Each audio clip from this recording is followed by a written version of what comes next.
ಈ ಬಾರಿ ಭಾರತದಾದ್ಯಂತ ಭಾರೀ ಮಳೆಯಾಗ್ತಾ ಇದೆ. ಹವಾಮಾನ ಇಲಾಖೆ ಪ್ರಕಾರ ಸೆಪ್ಟೆಂಬರ್ ತಿಂಗಳಲ್ಲಿ ದೇಶದ ಹಲವೆಡೆ ವಾಡಿಕೆಗಿಂತ ಹೆಚ್ಚಿನ ಮಳೆಯಾಗಲಿದೆ. ಭಾರೀ ಮಳೆಯಿಂದಾಗಿ ಪ್ರವಾಹ, ಭೂಕುಸಿತ ಇತ್ಯಾದಿ ಅವಘಡಗಳು ಹಲವೆಡೆ ಅನಾಹುತವನ್ನು ಸೃಷ್ಟಿಸಲಿವೆ ಅಂತ ಎಚ್ಚರಿಕೆಯನ್ನು ನೀಡಲಾಗಿದೆ. ಸೆಪ್ಟೆಂಬರ್ ತಿಂಗಳಲ್ಲಿ ಸರಾಸರಿಯಾಗಿ 167.9 ಮಿಲಿಮೀಟರ್ ಮಳೆಯಾಗುತ್ತದೆ. ಮತ್ತೆ ಅದರ ಜೊತೆಗೆ ಈ ಬಾರಿ 109% ಹೆಚ್ಚು ಮಳೆಯಾಗಬಹುದು ಅಂತ ಐಎಂಡಿ ಅಭಿಪ್ರಾಯವನ್ನು ಪಟ್ಟಿದೆ. ಪಟಾಕಿ ಕಾರ್ಖಾನೆಯಲ್ಲಿ ಸಂಭವಿಸಿದ ಭಾರೀ ಸ್ಫೋಟದಲ್ಲಿ 7 ಮಂದಿ ಸಾವನ್ನಪ್ಪಿದ್ದಾರೆ ಅಂತ ವರದಿಯಾಗಿದೆ. ಉತ್ತರ ಪ್ರದೇಶದ ಲಕ್ನೋದಲ್ಲಿ ಈ ದುರಂತ ಘಟನೆ ಸಂಭವಿಸಿದ್ದು ಹಲವರು ಅವಶೇಷಗಳ ಅಡಿಯಲ್ಲಿ ಸಿಲುಕಿರುವ ಶಂಕೆ ಇದ್ದು ರಕ್ಷಣಾ ಕಾರ್ಯಾಚರಣೆ ನಡೀತಾ ಇದೆ. ಸ್ಫೋಟದಿಂದಾಗಿ ಕಾರ್ಖಾನೆಗಳ ಗೋಡೆಗಳು ಕುಸಿದು ಬಿಟ್ಟಿದ್ದು ಹಲವಾರು ಅಗ್ನಿಶಾಮಕ ವಾಹನಗಳು ಮತ್ತು ಪೊಲೀಸ್ ಅಧಿಕಾರಿಗಳು ಸ್ಥಳಕ್ಕೆ ತಲುಪಿ ಕಾರ್ಯಾಚರಣೆಯನ್ನು ನಡೆಸಿದ್ದಾರೆ. 3 ಮುಸುಕುದಾರಿಗಳು ಬ್ಯಾಂಕ್ ಮ್ಯಾನೇಜರ್ ಮನೆಗೆ ಬಂದು ಥಳಿಸಿ ಪರಾರಿಯಾಗಿರುವಂತಹ ವಿಡಿಯೋ ಸಾಮಾಜಿಕ ಜಾಲತಾಣದಲ್ಲಿ ವೈರಲ್ ಆಗಿದೆ. ನಂಬರ್ ಪ್ಲೇಟ್ ಇಲ್ಲದ ಕಾರ್ನಲ್ಲಿ ಬಂದಂತಹ 3 ದುಷ್ಕರ್ಮಿಗಳು ಮ್ಯಾನೇಜರ್ ಅನ್ನ ಹೊರಗೆ ಕರೆದು ಹಲ್ಲೆ ನಡೆಸ್ತಾ ಇರುವುದನ್ನು ಸಿಸಿಟಿವಿ ಸೆರೆ ಹಿಡಿದಿದೆ. ಮತ್ತೆ ಬಾಗಿಲು ಲಾಕ್ ಮಾಡಿ ಒಳಗೆ ಓಡಿ ಹೋಗುವ ಮೂಲಕ ತನ್ನನ್ನು ತಾನು ಉಳಿಸಿಕೊಳ್ಳುವಲ್ಲಿ ಯಶಸ್ವಿಯಾಗಿದ್ದಾರೆ. ಪೊಲೀಸ್ ಪ್ರಕರಣ ದಾಖಲಿಸಿಕೊಂಡು ತನಿಖೆಯನ್ನ ಆರಂಭ ಮಾಡಲಾಗಿದೆ. ಪ್ರೀತಿ ಕುರುಡು ಎಂಬ ಮಾತಿದೆ. ಆದರೆ ಕೆಲವೊಮ್ಮೆ ಕುರುಡು ಪ್ರೀತಿಯಿಂದ ಪ್ರಾಣವನ್ನೇ ಕಳೆದುಕೊಳ್ಬೇಕಾದಂತಹ ಪರಿಸ್ಥಿತಿಯೂ ಬರುತ್ತೆ.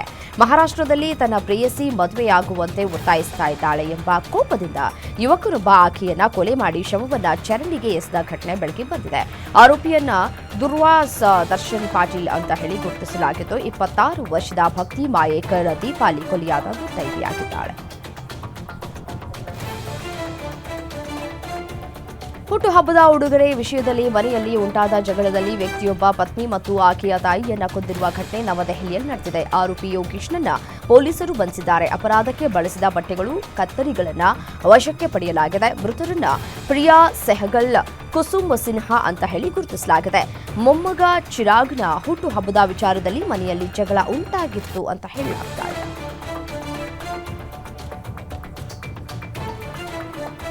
ದೆಹಲಿಯಿಂದ ಇಂದೋರ್ಗೆ ಹೊರಟಿದ್ದ ಏರ್ ಇಂಡಿಯಾ ವಿಮಾನವು ಟೇಕ್ ಆಫ್ ಆದ ಸ್ವಲ್ಪ ಸಮಯದ ನಂತರ ಪೈಲಟ್ಗೆ ವಿಮಾನದ ಬಲ ಎಂಜಿನ್ನಲ್ಲಿ ಬೆಂಕಿಯ ಸೂಚನೆ ಸಿಕ್ಕ ಕಾರಣದಿಂದ ಎಂಜಿನ್ ಆಫ್ ಮಾಡಿ ವಾಪಸ್ ದೆಹಲಿಯಲ್ಲಿ ಸುರಕ್ಷಿತವಾಗಿ ವಿಮಾನವನ್ನು ತುರ್ತು ಭೂಸ್ಪರ್ಶವನ್ನು ಮಾಡಲಾಗಿದೆ. ಪೈಲಟ್ ಸಮಯ ಪ್ರಜ್ಞೆಯಿಂದ ಭಾರೀ ಅನಾಹುತವೊಂದು ತಪ್ಪಿದೆ. ಇತ್ತೀಚಿನ ದಿನಗಳಲ್ಲಿ ಗಂಡನನ್ನ ಬಿಟ್ಟು ಪ್ರೇಮಿಯ ಜೊತೆ ಮಹಿಳೆ ಪರಾರಿಯಾಗಿರುವಂತಹ ಸಾಕಷ್ಟು ಘಟನೆಗಳು ಬೆಳಕಿಗೆ ಬರ್ತಾ ಇದ್ದಾವೆ. ಪ್ರೇಮಿಗಾಗಿ ಕೊಲೆಗಳು ಕೂಡ ನಡೆದು ಹೋಗಿವೆ. ಆದರೆ ಇಲ್ಲೊಂದು ಘಟನೆ ಮನ ಕಲುಕುವಂತಿದೆ. ಗಂಡ, ಮಕ್ಕಳು, ಸಂಸಾರವನ್ನ ಬಿಟ್ಟು ಪ್ರೇಮಿಯನ್ನ ಆಯ್ಕೆ ಮಾಡಿಕೊಂಡು ಹೋಗಿರುವಂತಹ ಮಹಿಳೆಗೆ ಮಕ್ಕಳು ಹೋಗಬೇಡ ಅಂತ ಹೇಳಿ ಪರಿಪರಿಯಾಗಿ ಬೀಳ್ತಾ ಇರುವಂತಹ ದೃಶ್ಯ ಕಣ್ಣಂಚಲ್ಲಿ ನೀರನ್ನ ತಂದುಬಿಡುವಂತಿದೆ.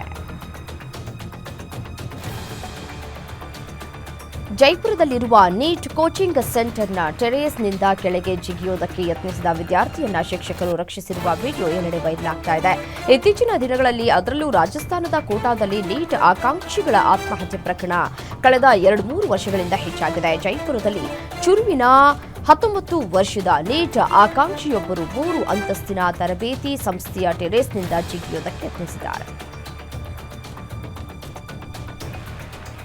ಮಧ್ಯಪ್ರದೇಶದ ಇಂದೋರ್ನ ಎಂಐಜಿ ಪ್ರದೇಶದ ನಿವಾಸಿ ಶ್ರದ್ಧಾ ತಿವಾರಿ ತನ್ನ ಪ್ರೇಮಿಯನ್ನ ವಿವಾಹವಾಗೋದಕ್ಕೆ ಓಡ್ ಹೋಗಿದ್ದು ಬಳಿಕ ಆತನನ್ನ ಮದುವೆಯಾಗದೆ ಬೇರೊಬ್ಬನನ್ನ ವರಿಸಿದ ಘಟನೆ ನಡೆದಿದೆ.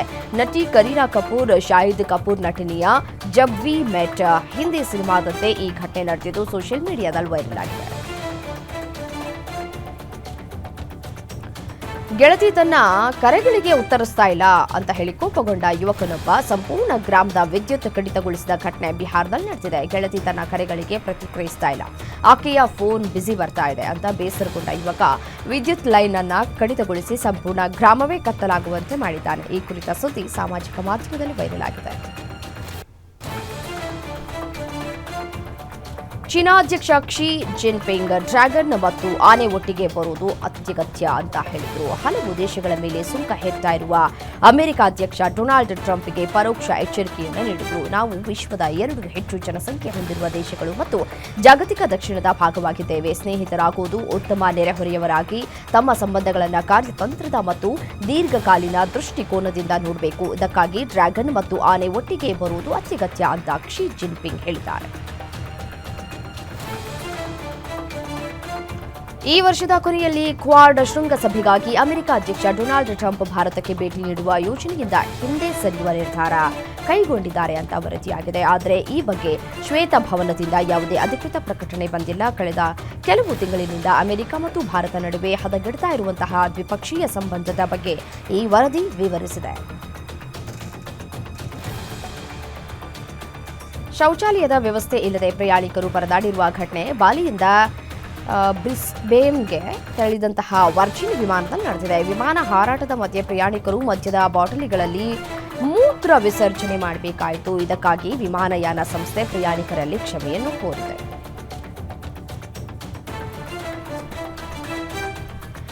ಭಾರತದ ಹಾಕಿ ತಂಡವು ರಾಜ್ಗಿರ್ನಲ್ಲಿ ನಡೀತಾ ಇರುವಂತಹ ಏಷ್ಯಾ ಕಪ್ನಲ್ಲಿ ಜಪಾನ್ ವಿರುದ್ಧ 3-2 ಅಂತರದ ಜಯ ಸಾಧಿಸಿದೆ. ಹರ್ಮನ್ಪ್ರೀತ್ ಸಿಂಗ್ ಅವರು 2 ಗೋಲುಗಳನ್ನು ಗಳಿಸಿದ್ರು.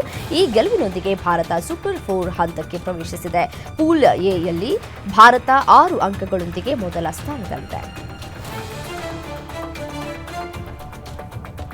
ಬೆಂಗಳೂರಿನಲ್ಲಿ ನಡೀತಾ ಇರುವಂತಹ ದುಲೀಪ್ ಟ್ರೋಫಿ ಟೂರ್ನಿಯ ಕ್ವಾರ್ಟರ್ ಫೈನಲ್ನಲ್ಲಿ ಉತ್ತರ ವಲಯದ ಆಯುಷ್ ಧೋನಿ ಅದ್ಭುತ ಬ್ಯಾಟಿಂಗ್ ಪ್ರದರ್ಶನವನ್ನು ತೋರಿದ್ದಾರೆ. ಅವರು ಪೂರ್ವ ವಲಯದ ವಿರುದ್ಧ ಪ್ರಥಮ ಇನ್ನಿಂಗ್ಸ್ನಲ್ಲಿ ಅರ್ಧ ಶತಕ ಮತ್ತು ಇದೀಗ ದ್ವಿತೀಯ ಇನ್ನಿಂಗ್ಸ್ನಲ್ಲಿ ಶತಕವನ್ನು ಬಾರಿಸಿದ್ದಾರೆ. 2025ರ ಏಷ್ಯಾ ಕಪ್ ಟೂರ್ನಿಯಲ್ಲಿ ಆಡುವ ಕಾರಣ ಭಾರತ ತಂಡದ ಎಡಗೈ ಬ್ಯಾಟ್ಸ್ಮನ್ ತಿಲಕ್ ವರ್ಮಾ ಅವರು ದುಲೀಪ್ ಟ್ರೋಫಿ ಟೂರ್ನಿಯ ಸೆಮಿಫೈನಲ್ನಿಂದ ಹೊರಬಿದ್ದಿದ್ದಾರೆ.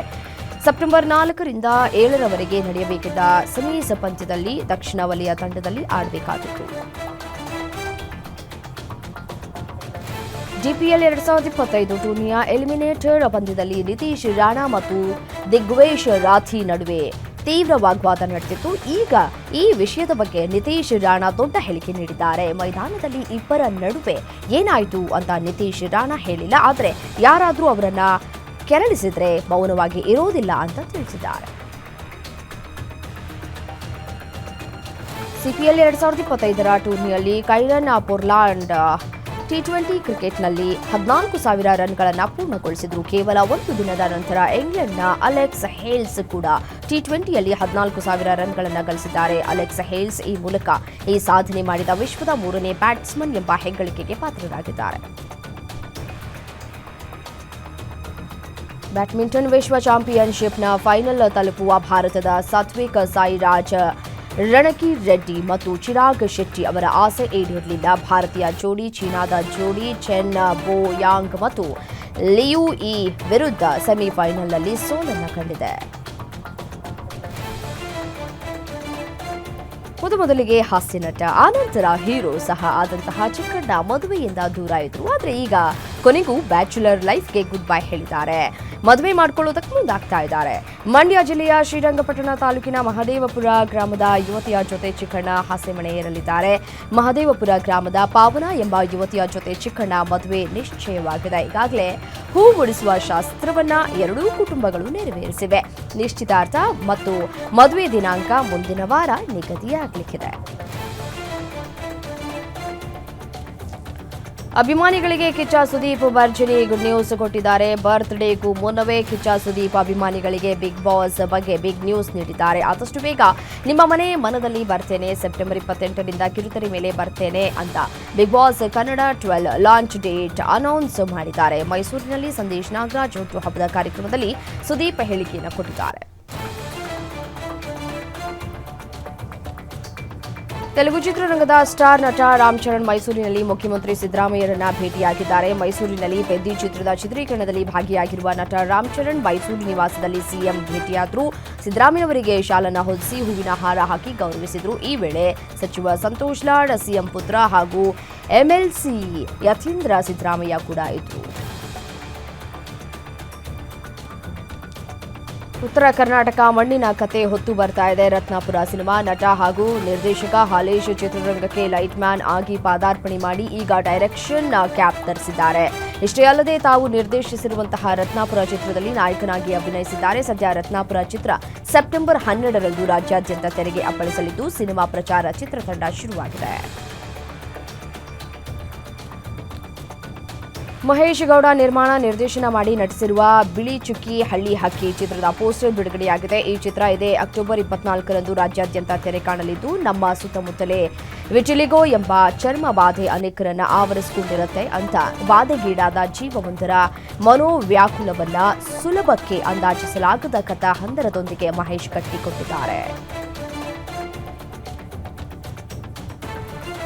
ಪೊಲೀಸ್ ಸ್ಟೋರಿ, ಜೈ ಹಿಂದ್ ಸೇರಿದಂತೆ ಹಲವು ಸಿನಿಮಾಗಳ ಬರಹಗಾರ ಎಸ್ಎಸ್ ಡೇವಿಡ್ ನಿನ್ನೆ ಕೊನೆಯುಸಿರೆಳೆದಿದ್ದಾರೆ. ಹೃದಯಾಘಾತದಿಂದ ಆರ್ಆರ್ ನಗರದ ಎಸ್ಎಸ್ ಆಸ್ಪತ್ರೆಯಲ್ಲಿ ಸಾವನ್ನಪ್ಪಿದ್ದಾರೆ. ಹೆಸರಾಂತ ಖಳನಾಯಕನಾಗಿದ್ದ ಎಸ್ಎಸ್ ಡೇವಿಡ್ ಜೈ ಹಿಂದ್, ಧೈರ್ಯ ಮುಂತಾದ ಸಿನಿಮಾಗಳನ್ನು ನಿರ್ದೇಶನ ಮಾಡಿ ಸೈ ಅನ್ನಿಸಿಕೊಂಡಿದ್ದರು.